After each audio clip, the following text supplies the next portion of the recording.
होलिका दहन। हिंदू धर्म में होलिका दहन का आयोजन बड़े हर्षोल्लास के साथ किया जाता है। इस पर्व को फाल्गुन मास के शुक्ल पक्ष की पूर्णिमा तिथि के दिन मनाया जाता है। साथ ही इससे जुड़ी कथा का भी विशेष महत्व है।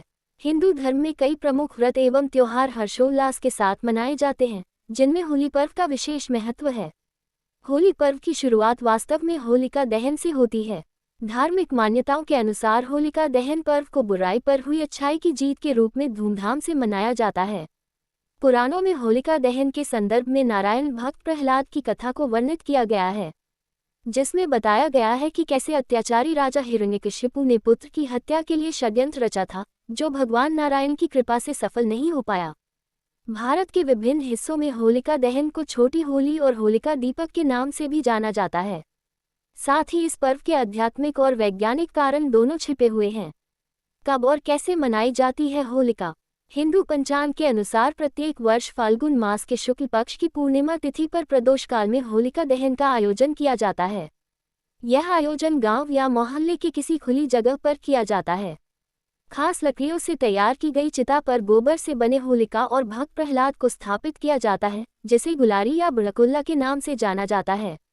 इसके बाद होलिका दहन के शुभ मुहूर्त में होलिका के पास गोबर से बनी ढाल भी रखी जाती है और 4 मालाएं जो मौली, फूल, गुलाल, ढाल और गोबर से बने खिलौनों से बनाई जाती है, उन्हें अलग से रख लिया जाता है। इनमें से एक माला पितरों के नाम समर्पित होती है, दूसरी माला हनुमान जी के लिए, तीसरी शीतला माता और चौथी माला घर परिवार के लिए रखी जाती है। होलिका दहन पूजा विधि। होलिका दहन की पूजा में रोली, माला, अक्षत, गंध, पुष्प, धूप, गुड़, कच्चे सूत का धागा, बतासे, नारियल एवं पंचफल इत्यादि पूजा की सामग्री के रूप में एक थाली में रखे जाते हैं। इन सभी चीजों को होलिका दहन के समय होलिका के पास रखा जाता है। फिर श्रद्धा भाव से होलिका के चारों ओर 7 से 11 बार कच्चे सूत के धागे को लपेट दिया जाता है।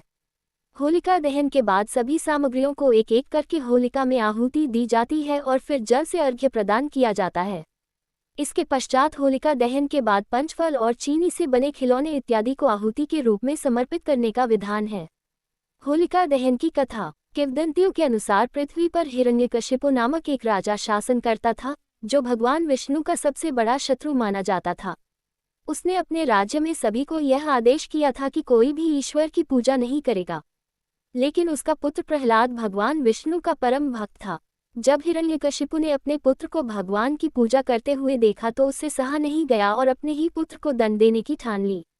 हिरण्यकशिपु ने प्रहलाद को कई बार कष्ट देना चाहा, लेकिन भगवान विष्णु ने हर समय प्रहलाद का साथ दिया। अंत में अत्याचारी राजा ने अपनी बहन होलिका से मदद मांगी। होलिका को यह वरदान था कि उसे अग्नि नहीं जला सकती है, इसलिए होलिका प्रहलाद को अपनी गोद में लेकर अग्नि में प्रवेश कर गई। लेकिन भगवान विष्णु की कृपा से होलिका उस अग्नि में भस्म हो गई और प्रहलाद बच गया। तब से होलिका दहन पर्व को बुराई पर अच्छाई की जीत के रूप में मनाया जाता है। होलिका दहन का वैज्ञानिक कारण। होली वसंत के मौसम में खेली जाती है, जो सर्दी के अंत और ग्रीष्म ऋतु के बीच की अवधि होती है। ऐसे में पुराने समय में सर्दियों के दौरान लोग नियमित रूप से स्नान नहीं करते थे, जिसके कारण त्वचा रोग का खतरा बढ़ जाता था। इसलिए होलिका दहन के पीछे छिपा वैज्ञानिक कारण यह है कि इस पर्व के दौरान जलाई गई लकड़ियों से वातावरण में फैले हुए खतरनाक जीवाणु नष्ट हो जाते हैं और होलिका की परिक्रमा करने से शरीर पर जमे हुए कीटाणु भी अलाव की गर्मी से मर जाते हैं।